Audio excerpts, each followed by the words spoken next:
Hey folks, Chris Pitcher here for Trek Tonight. If you know our program, you know that we primarily review Star Trek series as they drop on Paramount Plus. But in this program, we'll be focusing on Trek-related collectibles and hobby projects. In this inaugural episode, I'm going to be looking at the Playmobil TOS USS Enterprise playset, which has been somewhat controversial due to its cost. But it's loaded with extra features and boasts a high level of tech that's supposed to add to the playability of the toy. Now, in my time, I've owned a lot of models of the Enterprise. And as a dad, I've played with a lot of Playmobil sets with my kids. But this is the first time I have the chance to combine both in one item. So let's get to it and see what this offering from Playmobil has to show us. Hit it.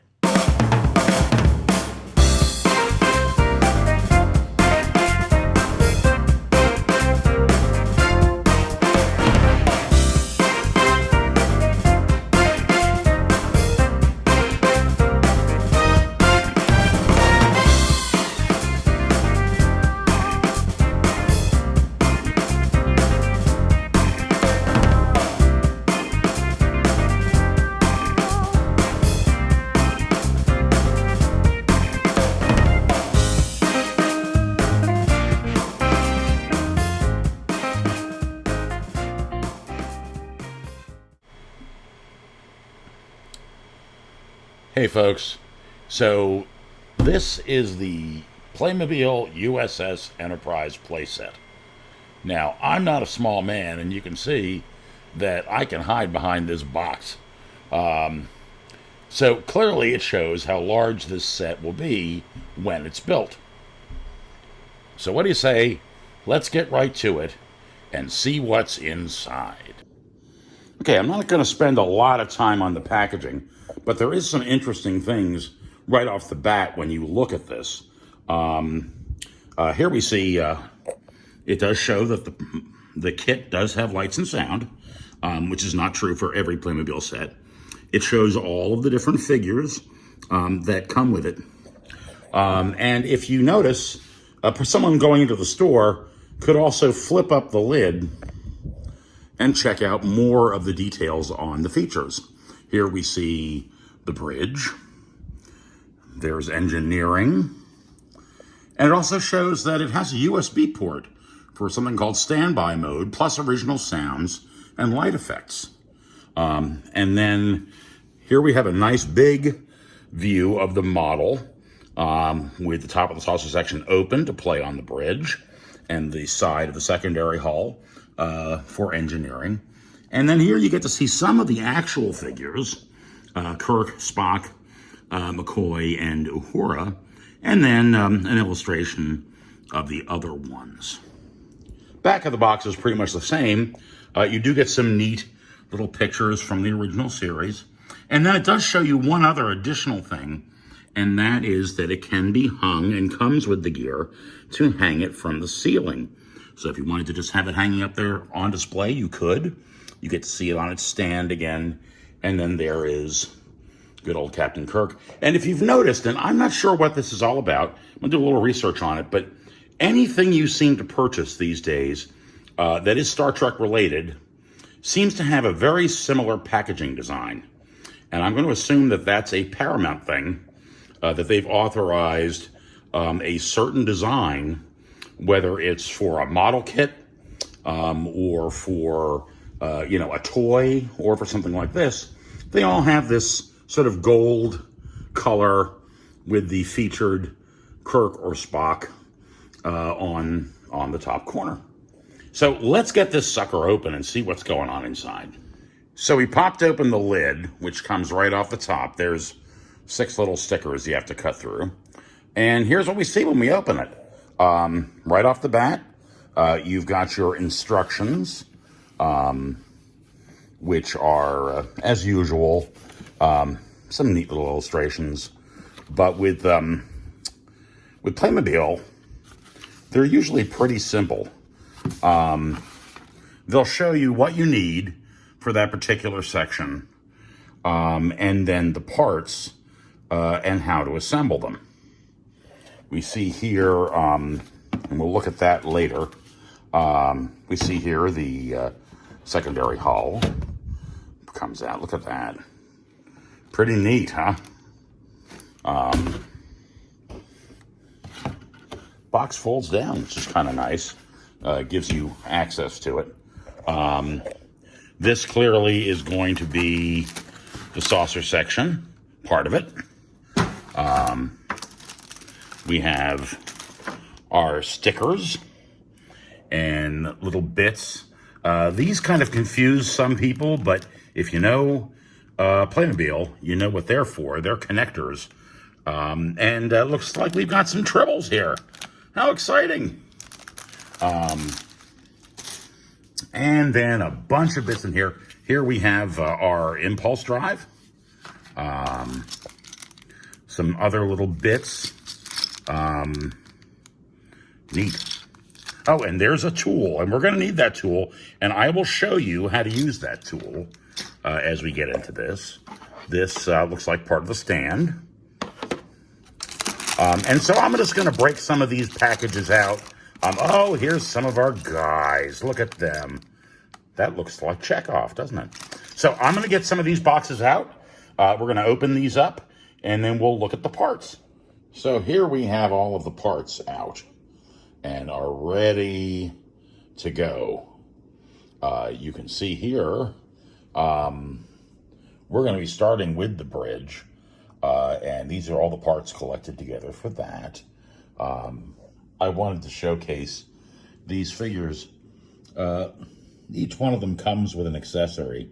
Kirk with his phaser, Spock with, I believe, his tricorder, Dr. McCoy with a hypo, and of course Uhura has a headset. Now, not exactly accurate to the headset that Uhura had, but that's fine. Bag with the rest of the crew. And then these are all the different parts that we're going to use. I mistakenly said this was part of the stand. It's actually part of the apparatus to hang it from the ceiling. And of course, the warp nacelles, struts, and part of the base. I believe we're going to find the gold part of the base in this box, and then some of the electronics in here. So let's start putting this together. We're going to start with the beginning, and I will show you the first step as it gets assembled. So, looking at the instructions, we're going to finally get towards putting this together. Step one is just some basics, putting the impulse drive on, and also adding the decal for the view screen. Now, the interesting thing about the view screen, and I'll show it to you in a second, is that it's actually one of those, I don't know what you call it, but one of those motion cards you used to see back in the 70s where, depending on how you tilt it, the picture changes. And that's pretty cool. Captain, D7 battle cruiser, closing on our position. Thank you, Mr. Zulu. See, depending on how you tilt it, it gets closer or further away.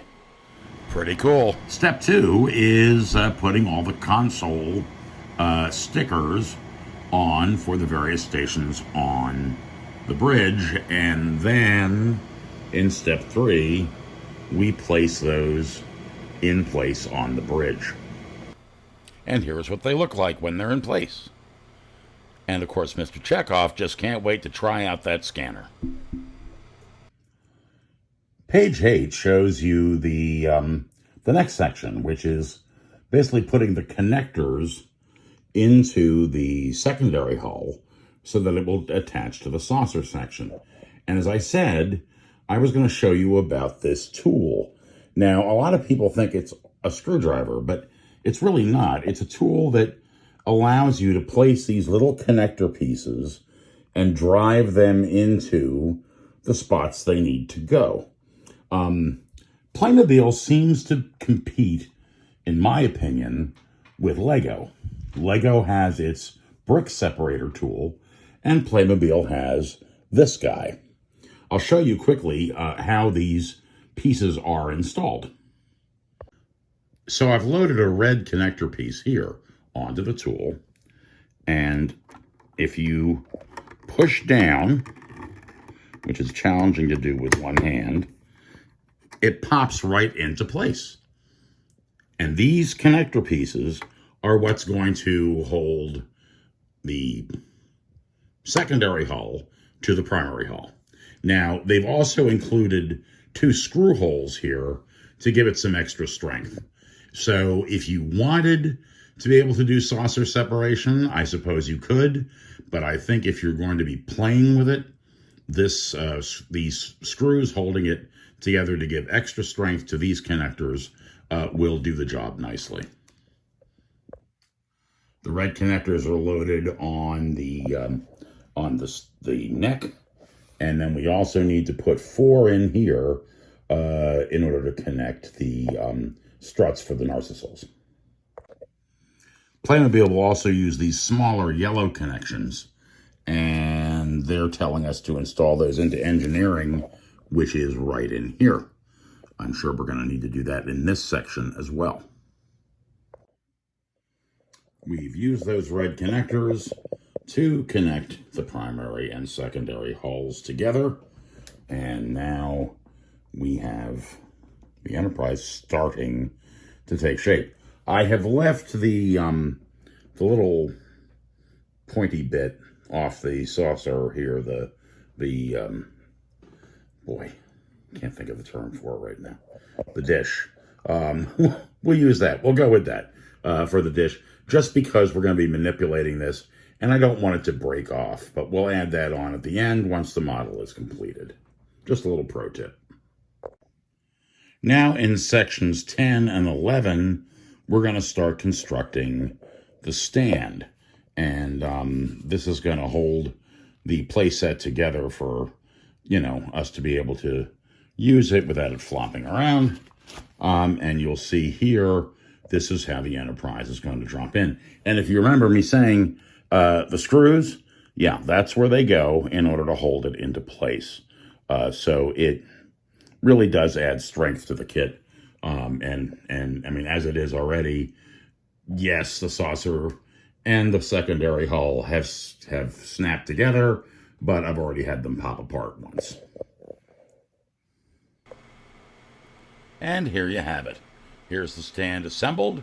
You've got 2 forward struts that hold the saucer section and 2 that hold the secondary hull. So, now I've dropped the saucer section and the primary hull onto the stand. You can see what I said before. Front 2 hold the saucer, back 2 hold the secondary hull. And we're ready to get to the interior now of the bridge and install those screws to hold it in place. Step 13 and 14 are pretty simple. I've already applied the decals to the captain's chair, then navigation and helm, and then we're going to attach them here to the central con. And you can see this is an electronic piece. This is where we're going to get a lot of our sound effects and lights from for the main bridge. I've assembled the con, and now we're going to look at the instructions. The wiring, which you see here with a phone connector, is going to be run down through the neck of the Enterprise, and it's going to come out into engineering. And I have a feeling that engineering, much like the actual ship, is where all of the main systems are controlled from. It's kind of a neat idea, huh? You'll see this little clip here, which we installed earlier. That's what's going to hold that wire in place so it doesn't move. I'm going to fix that now, and then we will move on to the next step. Step 15 has us putting in the railings, and then we're going to start working on the struts for the warp engines. And again, we're going to need to put those little yellow notches in there. That's going to hold things in place, and we have some decal work to do. I just wanted to take a second to stop and see, this is starting to look like the bridge of the Enterprise, wouldn't you say? Sure, we've made some design changes for the playability and the size of the model. But, yep, certainly gives you that Star Trek TOS feel. So here we are. We're going to be on section 17. And this is running wires through the support pylons. You see you get 2 wires, and we're going to run them through as we drop it through into engineering, and then we're going to place the pylons onto the secondary hull. So we're really starting to come along here. One thing I want to point out is that the pylons are marked right and left, and that's clearly important for some reason. So we're going to make sure we position them right and left. And you see in the instructions, it shows you what they mean by right and left. So there we are. Now, with sections 19 and 20, we're focusing on engineering. And Playmobil has included a supplemental sheet here. I guess the instructions here in 19, when installing the dilithium chamber, didn't include this. And I guess this is important. We'll see as we put it together. But I have a feeling that by not installing, as one would think, the dilithium crystals properly, somehow or other it won't function right. So we're going to try this, get this put together. Decal on there, another one of those fabulous motion decals to give us the depth of engineering in the background. And we'll see how it goes. Look at that. Again, one of those 3D holographic decals. Very cool. Gives you that sense of depth climbing those ladders up into engineering. So I love these extra little features like that. That's very cool. Step 22 has us building one of the engineering consoles, as well as applying the stickers to the turbo lift doors, which, to be honest with you, I was so excited by. I kind of did that out of order, and that is already done. So we're going to make that engineering console and then move on to step 23. So here we see the turbo lift doors, which also have that motion effect.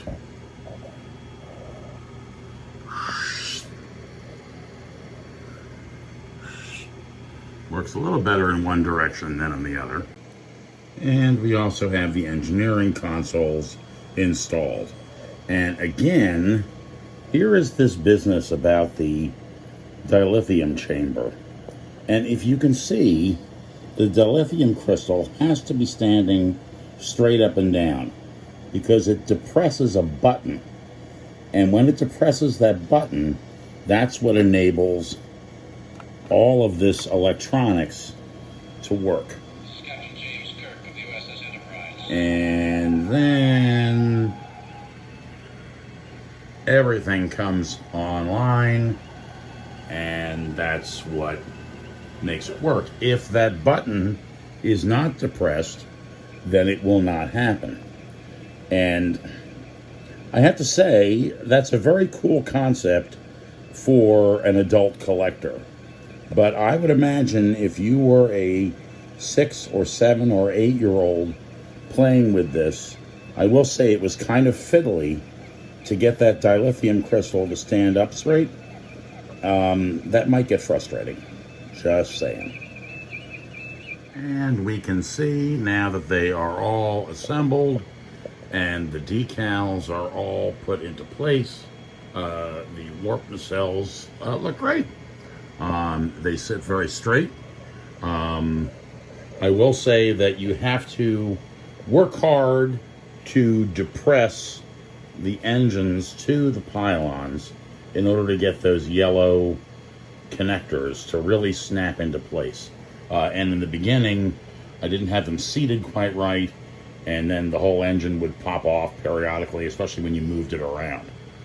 And then in the next step, really the last thing to do is to pop these little windows in, which really are not on the actual Enterprise, but you'll see when the whole thing lights up, it gives it a nice dimension that it's lit up. And of course the dome lights up, and the lower dome lights up, and you know, it's a very, very cool look.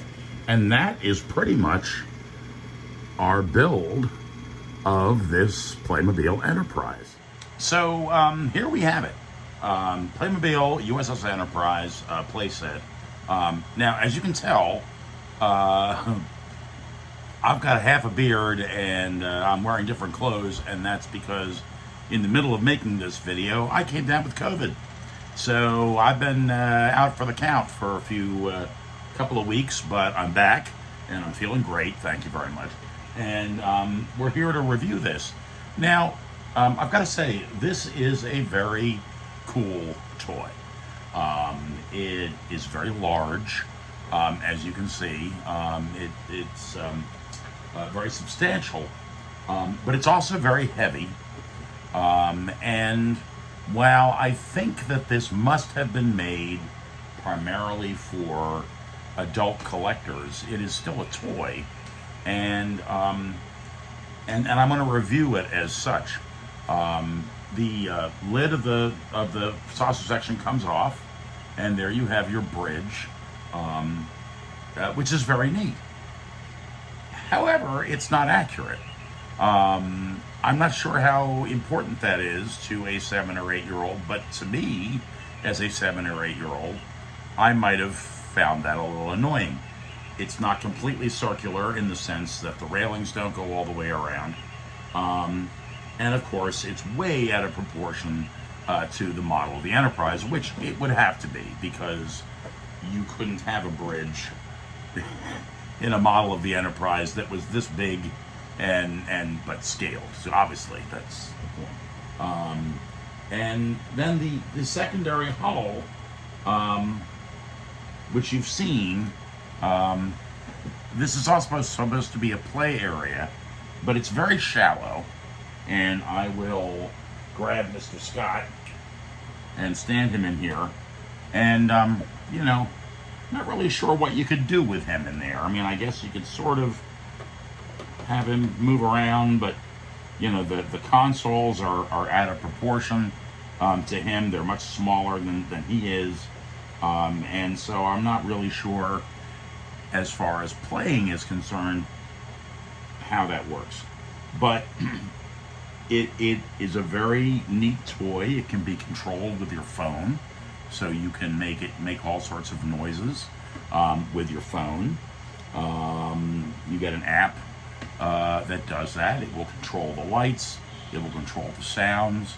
It does all of those things individually, so you can control the lights and control the sounds.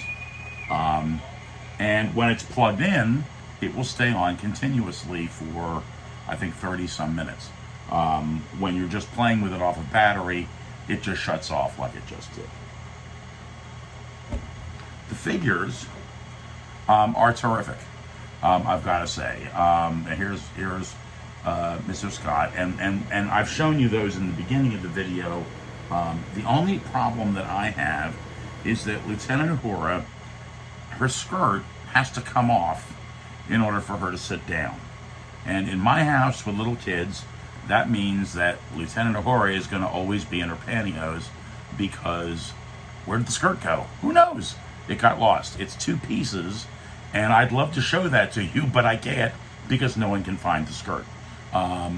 So that's sort of a problem. I would have rather seen her whole mid-section bend, and the skirt stayed on there as one piece, rather than it coming off. Because anytime she sits, which if you're playing TOS, most of the time she's sitting at her console, then she's sitting in her pantyhose. Not really sure why. So that's the only figure that I have a problem with, and it's a shame, because other than that, she is a great figure. Okay, and again, like I say, I wish I could show you the bottom of the skirt, but I can't. I'm assuming that you could order that part from Playmobil somehow, because all of those parts are listed in the back of the instructions, every individual little part is listed. As far as the lights are concerned, they are very cool. It's very cool that when you fire up the dilithium crystals, then it goes through a startup system in engineering.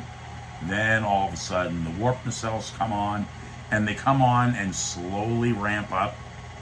So they go faster and faster until they're up to full speed. The bridge is lit up, as is the lower dome section, the sensors below. And then, of course, when you open this up, you've got lights on the navigation center.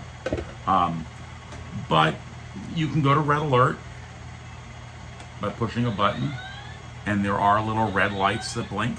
But wouldn't it have been neat if these guys had lit up instead? Just, you know, fuel for thought there. The other thing that I'm not real happy about is that you have these lovely marker lights, but they don't blink. And this is all empty inside here. So it seems like it could have been very easy to run a bulb to each one of these and had them blink without adding any significant cost to the kit. When it comes to playing with this, I'm trying to put myself in the mindset of an 8-year-old or a 10-year-old. I could see myself having some adventures on board the bridge, but because of the fact that the line doesn't include any other sets, and this surprises me with Playmobil, because Playmobil usually, when they produce an item, like when they produced Ghostbusters, for example, there was a whole line. There was the Ghostbusters Firehouse, there was the Ectomobile, there was the figures, there was little additional ghost sets and things like that that went with it that you could build so that you could come up with all sorts of different ghost busting adventures. Here you have one item. You have the Enterprise, which is great because that's the main thing, right? But wouldn't it have been neat if there was a shuttlecraft? Wouldn't it have been neat if, like the dollhouse furniture, there had been a sickbay set, a hallway set, a cruise quarters set, a transporter room, and that you could snap those sets together and build your own Desilu Studios, if you will, worth of sets to take these really great figures and give them something to do. But as it is, all they really have is to be able to sit here in the bridge, because quite frankly, the engineering section is too small, in my opinion, to do any real serious playing with. You can fit one guy in there, and that's about it. So my suggestion to Playmobil would be, let's expand the line. Let's come out with some kits for the different sets from the inside of the Enterprise. Maybe even an alien landscape set, so that then you have some adventures to send these guys on. The problem with the model of the Enterprise is it's so big and it's heavy, especially for a little kid. You're not going to take this out in the backyard and play with it. You can play with it in your room, but it's pretty much going to need to stay stationary. You can't fly it around because it's too heavy and awkward to carry in order to, fly it around the house. So it would be neat to have some additional sets, and I'm really hoping that the issue with how expensive this was doesn't thwart Playmobil from producing additional play sets to go with it, because I think it's a great idea. I think with Paramount Plus reinvigorating the Star Trek franchise, bringing us things like Strange New Worlds, where there's a significant nod to the original Star Trek, the TOS era Star Trek, that there is definitely some interest, not just from the collector, somebody my age, but also from some kids, to be able to have play sets, to be able to give these guys some exploring of the galaxy. So when it comes to, let's fire this up, when it comes to this particular toy, I would give this an 8 out of 10. I think it has some really neat features. I think it definitely gives you the feel of the original series Star Trek. There's some wonderful little details that have been thrown into it. But as a toy, I think there needs to be more added to the line. And that's my main concern, is that there's just this, and there's nothing else. Again, an adult collector has a little more money than they know what to do with, might say, yeah, let's spend $500, put that on my coffee table. But there are other models of the Enterprise out there that are more detailed and more accurate, that light up and do all sorts of things. And I know Tomy is coming out with something, and I know that Master Replicas did one, and I know that if you are crafty and handy and a modeler, you can build your own. I know that Polar Lights built a model of the Enterprise. If I just hoist this up and you look over there, I built one myself, and that can be made to light up and do all kinds of neat things. So it just feels to me that this is very cool. I'm very glad I have it. My little kids do like to play with it, but I'm not sure for how long, because it's limited in my assessment as to what type of adventures you can have with it, as it's large, has to sit on a table or on the floor, and really the only play space is in here. So that's it for this review of the Playmobil TOS model USS Enterprise. I hope you enjoyed it. Please make sure that you give us your comments and your thoughts, and also subscribe to the channel. We're going to be doing a lot more reviews of Star Trek memorabilia and merchandise and things that are being produced today. And make sure you like and subscribe. Thanks so much. Live long and prosper.